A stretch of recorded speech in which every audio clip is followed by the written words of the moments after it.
പുരുഷന്റെ ലിംഗാഗ്രമായ ഹഷ്ഫയെ, അതായത് ശിശ്നത്തെ മൂടി നിൽക്കുന്ന തൊലി നിശ്ലേഷം മുറിച്ചു നീക്കി ശിശ്നം പൂർണ്ണമായും വെളിപ്പെടുത്തലാണ് പുരുഷന്മാരുടെ ചേലാകർമ്മം. പുരുഷന്മാർക്കിതു നിർബന്ധമാണ്. പ്രായപൂർത്തി വന്ന വിശേഷബുദ്ധിയുള്ളവരുടെ ചേലാകർമ്മം മുമ്പ് നിർവഹിക്കപ്പെട്ടിട്ടില്ലെങ്കിൽ ഉടൻ അതു നിർവഹിക്കൽ അയാൾക്കു നിർബന്ധമാണ്. പ്രായം തികയുന്നതിന്റെ മുമ്പ് കുട്ടിയുടെ രക്ഷാകർത്താവ് അതു നിർവഹിക്കുകയാണെങ്കിൽ പ്രസവത്തിന്റെ 7-ാം ദിവസമാണതിനു നല്ലത്. അതിന്റെ മുമ്പ് കറാഹത്തുമാണ്. 7-ാം ദിവസത്തിൽ നിന്നും പിന്തിക്കുകയാണെങ്കിൽ പിന്നെ 40-നാണ് നല്ലത്. അതുമില്ലെങ്കിൽ പിന്നെ 7-ാം വയസ്സിലും.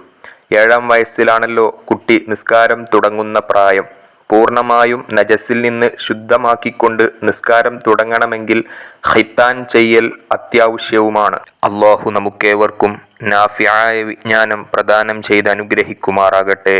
ആമീൻ.